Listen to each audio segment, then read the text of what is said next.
estudiar esta mañana? ¿Qué vamos a estudiar esta mañana? El significado de la Navidad. El significado de ese gozo que, en lo particular, yo siento y que debería toda la iglesia sentir. Porque es un gozo sobrenatural. Un gozo que tiene una explicación. Un gozo que va de la mano con paz. Y es Cristo el origen de ese gozo, de esa paz. Porque Cristo es la verdadera razón de la Navidad. Leíamos en Efesios, en el capítulo 2, lo estudiamos esta mañana en la escuela dominical, profundizando algunas cositas, pero para darle contexto a lo que va a ser el sermón. Y este sermón, hermanos, vamos a descubrir cuál es ese propósito de la Navidad. Me permito leerles en Efesios, capítulo 2, los versículos 4 y 5. Dicen así: pero Dios, que es rico en misericordia, por su gran amor con que nos amó, aun estando nosotros muertos en pecado, nos dio vida juntamente con Cristo. Por gracia sois salvos. Hermanos, la Navidad es una época espectacular.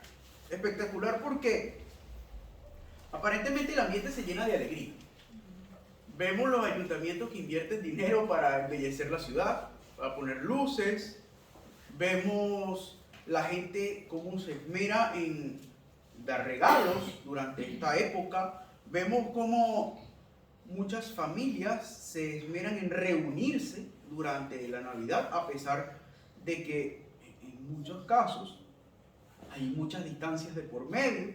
También vemos cómo los seres queridos se preocupan al menos hacer una llamada en el día de Navidad para desear felicidad al otro ser querido. Y esta época se ha convertido en la época favorita no solo mía, sino de muchísima gente en el mundo. Esta época del año es la época quizá donde los niveles, hay estudios que lo dicen, los niveles de felicidad de la gente, medidos químicamente, son más altos que el resto del año. ¿Por qué? Bueno, porque aparentemente nuestra sociedad ha entendido que esta es una época de fiesta y es una época donde todos pasamos el chip a modo fiesta, ¿sí? Ahora bien, ¿por qué la sociedad celebra este día y por qué la cristiandad debe ser o debemos ser los primeros en unirnos a la celebración de la Navidad? Vamos a descubrirlo paso a paso. Lo primero, para descubrir qué significa la Navidad, tenemos que ir al origen de esa palabra, Navidad. ¿Qué significa Navidad? Navidad sabemos que, o en realidad sabemos que el Nuevo Testamento, como comentábamos esta mañana, fue escrito en griego koiné. Esta palabra, Navidad, en griego es nativitas. Nativitas, podemos traducirlo literalmente en natividad, que significa nacer o nacimiento. Un nacimiento. Entonces, ¿qué estamos celebrando en Navidad? Nacimiento. ¿Y nacimiento de quién? En el libro de Mateo, en el capítulo 1, los versículos del 18 al 24 y también el capítulo 2 de Lucas, vamos a encontrar en espectacular detalle el nacimiento de quién estamos celebrando. Todos tenemos un cumpleaños y nuestra familia celebra básicamente ese cumpleaños con alguna tarta. Algunas otras tradiciones lo celebrarán de alguna otra manera, pero siempre nosotros tenemos fechas en las cuales celebramos los nacimientos. Navidad es el nacimiento de Cristo el Señor. Cristo nace, mis hermanos, entre el año 3 y el año 5 antes de Cristo, valga la redundancia. históricamente se han hecho estudios que ubican el nacimiento de nuestro Señor entre el año 3 y el año 5, no el año 0. Pero se narra cómo este hombre que nació vino a cambiar la historia de la humanidad. No solo de un punto de vista histórico-científico, sino de un punto de vista más importante, que es el que de verdad debe movernos, que es el punto de vista espiritual. A lo largo de 2 milenios, que hace 2 milenios, se conmemora la llegada de nuestro Salvador. Sin embargo, el significado de la Navidad se ha venido diluyendo, se ha venido mezclando, ¿sí?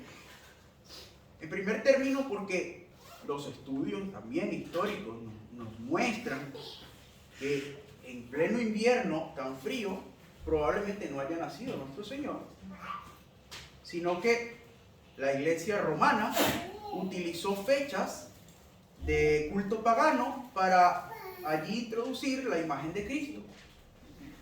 Por allí empieza el proceso de dilución de lo que va a significar o de lo que realmente significa la Navidad. Y la Navidad se ha venido no solo mezclando con culto pagano, sino también con economía, porque en esta fecha se mueve demasiado dinero. Todo el que ha sido o es comerciante sabe que Navidad es una época de ventas espectacular. ¿Sí? ¿Por qué? Bueno, porque la gente consume licor, porque la gente organiza fiestas y en la fiesta eso representa que debemos comprar comida especial, ¿sí? Y particularmente es comida costosa, no es la comida que comemos diariamente. No celebramos la cena de Navidad como una arepa, ¿verdad que no? No. Sino que nos esmeramos un poquito más. Y entonces compramos algo más especial para celebrar ese día de Navidad. Entonces, se ha venido diluyendo tanto, mis hermanos, que ahora la figura de Cristo ha sido quizás reemplazada por el señor gordito vestido de rojo, por Papá Noel. En muchos sitios se ha internacionalizado una figura que fue una campaña publicitaria de la marca Coca-Cola en el año 1931. Empezó esta costumbre. Y al día de hoy vemos que el centro de la Navidad es Papá Noel y no Cristo. Vemos también que, por ejemplo, aquí en España, lo que más se celebra son los Reyes y no Cristo. Vemos que en Cataluña se celebra el cagatío, dicen, que es un palo que tiene regalos dentro y le van dando golpes y el palo va sacando regalos. Costumbres que cada país, región, cultura ha mezclado y ha desplazado a Cristo. Pero la Navidad es Cristo. Y vamos a ver, estas costumbres han hecho que hayamos asociado, por ejemplo, en Venezuela, la Navidad con la cena familiar, quizá en Colombia también, y en otras latitudes. Hablo de Venezuela porque soy venezolano y conozco la costumbre, tengo 27 años conociendo la costumbre. Hacemos hallacas. La Navidad es una hallaca. Quien no se come una hallaca en diciembre no fue a Navidad.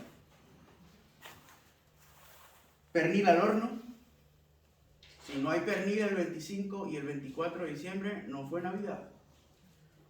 Si al niño no vino, el niño Jesús en Venezuela, Papá Noel en el resto de América, Reyes aquí en España, el niño Dios, no fue Navidad, ¿verdad? Ahora bien, nos hemos hecho famosos por diferentes costumbres que desplazan, como les venía diciendo, a la imagen de Cristo. Y hemos venido modernizando esas canciones que representan la Navidad, esos villancicos. Y han sido grabadas, esos villancicos de antaño han sido grabadas, modernizadas en versiones de estudio nuevas por artistas muy famosos. Muy famosos. Y los tenemos en álbumes que producen muchísimo dinero en Spotify y en estas otras plataformas. Y hermanos, la parte comercial, la parte económica, la parte tradicional de cada país le quitó y le robó el protagonismo a Cristo durante la Navidad. La cultura, sin embargo, hermanos, del todo, no ha estado tan equivocada. Porque si la Navidad ha representado sinónimo, según la cultura, ¿no?, de regalos, porque cada quien se esmera en regalar en Navidad, efectivamente la Navidad es un regalo. Pero no es el regalo comercial que vamos y compramos en el centro comercial o en la tienda que más nos guste para darle a nuestro ser querido, sino es el regalo que Dios le hizo a la humanidad. Ese regalo que es el más importante que hemos recibido. Veíamos durante la clase de escuela dominical que vemos en ese versículo 5 de Efesios que dice: aún estando nosotros muertos en pecados, oiga bien, nos dio vida juntamente con Cristo. Por gracia sois salvos. Gracia. Nos aparece esa palabra allí resplandeciente. Como que por gracia sois salvos. Dice el apóstol Pablo que somos salvos gracias a la gracia. Valga la redundancia. ¿Qué es la gracia? La gracia es, hermanos, según el griego también koiné que escribió el apóstol Pablo, la palabra que utiliza allí puede ser charity o charis, que literalmente traducido al español significa caridad, como nos decía el hermano John. Caridad, la caridad. La caridad de Dios. Por caridad sois salvos. ¿Quién necesita caridad? El pobre, ¿no? El pobre necesita caridad. Hermanos, efectivamente, si leemos ese versículo, el 1 del capítulo 2, nos dice: y Él os dio vida a vosotros cuando estabais muertos en vuestros delitos y pecados.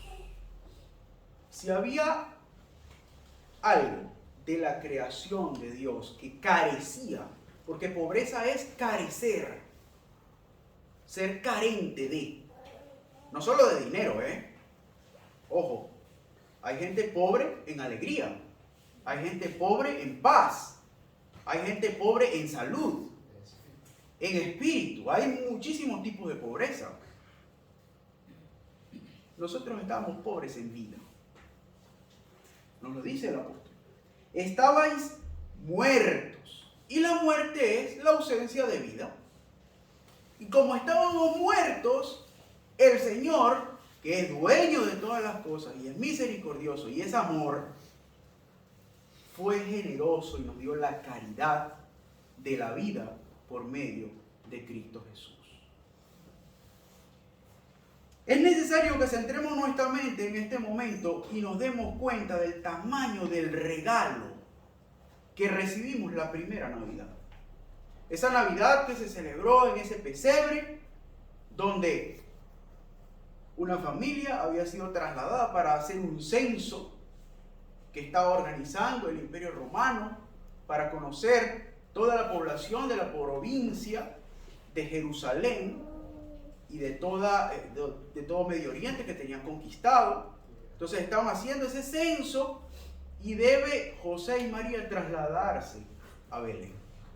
Y en Belén ocurre el milagro más maravilloso que ha recibido la humanidad, que es el nacimiento del Hijo de Dios. La charitis, la gracia, la caridad de Dios para con los hombres. Hermanos, Cristo es nuestro regalo. Cristo es nuestra gracia. Y esa gracia se celebró ese día y a lo largo de 2000 años hemos venido celebrándola. Y al día de hoy debemos estar contentos y agradecidos porque el Señor nuestro Dios fue generoso y nos dio esa divina gracia. La Navidad, hermanos, es un regalo de amor. El amor es el motivo o lo que generó que Dios le diera ese regalo a la humanidad. Vamos a leer un versículo que no sabemos de memoria. ¿Quién se sabe de memoria Juan 3:16?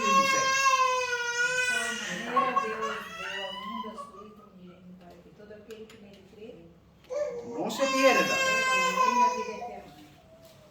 Amén. Dice así: porque de tal manera amó Dios al mundo que ha dado a su Hijo unigénito para que todo aquel que en Él cree no se pierda, mas tenga vida eterna. Pero si lo completamos y leemos el 17, dice: porque no envió Dios a su Hijo al mundo para condenar al mundo, sino para que el mundo sea salvo por Él. De tal manera amó. El amor es la causa de ese regalo. Usted no le regala algo especial a alguien si no lo ama. Podemos regalar muchas cosas a lo largo de nuestra vida. Incluso podemos regalar cosas que ya no usamos. Hay ropa que no usamos, se la regalamos a alguien. No específicamente porque lo amamos, sino porque ya no lo usamos, no nos sirve, la regalamos.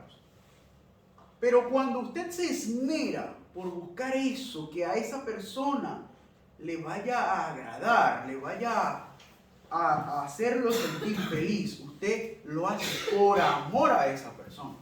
¿Sí? Y ese amor tan grande que usted tiene por esa persona es lo que hace que usted busque el regalo más especial y no escatime en gastos muchas veces. ¿Sí? Dios dio a su Hijo unigénito para que todo aquel que en Él cree no se pierda, mas tenga vida eterna. ¿No ese es un regalo de amor? El Señor sabía nuestra necesidad, sabía nuestra carencia, y Él tuvo la misericordia tan grande de enviar a ese regalo que iba a sustituir esa necesidad particular.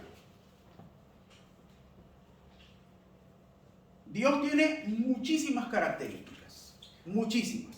Pero si usted hace una encuesta en la calle y usted pone la frase, Dios es, : ¿qué es lo que la gente más cree usted que va a responder? Dios es amor. Sí, ¿verdad? Eso es lo que más popular, la frase más popular que hay de las características de Dios. Dios es amor. Y vaya que es amor. Vaya que lo ha demostrado. Porque envió a su Hijo unigénito a morir por nosotros. El Señor tenía muchos años, más de lo que nosotros podemos creer, porque Dios es eterno. Y en su eternidad, Él ya, previo a la creación, ya conocía al ser humano. Y Él, al conocer al ser humano, hermanos, sabía que las reglas y mandamientos y preceptos que le fue dado a Moisés para que estableciera el judaísmo, esas reglas y esos preceptos, Él sabía que iban a ser rotas. Él lo sabía. Dios sabía que esas reglas y esos preceptos no iban a funcionar para que el hombre se mantuviera en amistad con Dios, sino todo lo contrario, para que el hombre se enemistara con Dios por medio de la violación de estas reglas y estos preceptos. Porque para Dios, las reglas y los preceptos no son como las leyes, sujetas a interpretación. Si Dios dice es blanco, es blanco. Si usted se torna gris, para Dios no es gris, es negro. Si usted se torna rojo, no es rojo. Si no es azul, es rojo. ¿Sí? Dios es radical. Y así eran los mandamientos, radicales. Y si usted violaba uno, no importa los demás, ya violaste este. Y ese periodo de la ley solo sirvió, amados hermanos, para demostrar que el hombre no podía hacer nada por sí mismo para ser salvo, para tener esa comunión con Dios, sino sirvió para demostrar cuán necesitados somos de la gracia restauradora de Dios, que es Cristo Jesús. Entonces, hermanos, la ley dada por Moisés establecía reglas que el hombre debía seguir a carta cabal, y el hombre no las siguió.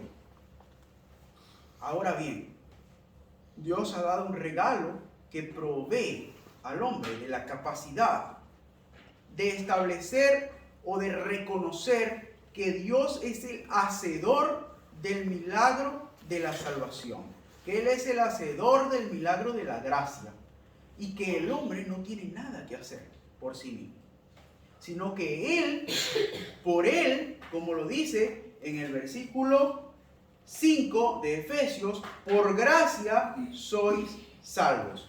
Pero si leemos específicamente en el 8, nos dice, porque por gracia sois salvos, por medio de la fe. Y esto no de vosotros, pues es don de Dios. Y el 9 dice, no por obras para que nadie se gloríe. Nada, ninguno de nosotros. No importa lo que hagamos. Ya el milagro de Dios está hecho. No vamos a alcanzar la salvación por nuestras propias manos. El milagro es la muerte, el nacimiento de Cristo. Y ese milagro ya lo hizo el Señor. El precio que nosotros debemos pagar es un precio de aceptación de esa gracia. Por último, hermanos, la Navidad es un regalo de paz. Un regalo de paz. ¿Por qué es un regalo de paz? Vamos a leer en el mismo capítulo de Efesios, entre los versículos 11 y 18. Me permito leérselos. Síganme ustedes. Dice, por tanto, acordaos que en otro tiempo vosotros, los gentiles, en cuanto a la carne, erais llamados incircuncisión, por la llamada circuncisión hecha con mano en la carne. En aquel tiempo estabais sin Cristo, alejados de la ciudadanía de Israel y ajenos a los pactos de la promesa, sin esperanza y sin Dios en el mundo. Pero ahora en Cristo Jesús, vosotros que en otro tiempo estabais lejos, habéis sido hechos cercanos por la sangre de Cristo, porque Él, oiga bien, es nuestra paz, que de ambos pueblos hizo uno, derribando la pared intermedia de separación, aboliendo en su carne las enemistades, la ley de los mandamientos expresados en ordenanzas, para crear en sí mismo de los dos un solo y nuevo hombre, haciendo la paz, y mediante la cruz reconciliar con Dios a ambos en un solo cuerpo, matando en ellas las enemistades. Y vino y anunció las buenas nuevas de paz a vosotros que estabais lejos y a los que estaban cerca, porque por medio de él los unos y los otros tenemos entrada por un mismo espíritu al Padre. Así que ya no sois extranjeros ni advenedizos, sino conciudadanos de los santos y miembros de la familia de Dios. Lo leí hasta el 19. Hermanos, tenemos que reconocer que cuando leemos la Biblia, en el Antiguo Testamento, vemos la relación de Dios con el pueblo de Israel, con aquellos descendientes de Abraham, con aquellos que eran circuncidados a los 8 días de nacer, por la ordenanza que le había dado Dios a Abraham en ese pacto que le dijo que voy a hacer de ti una gran nación, pero todo el que nazca de ti, circuncídalo.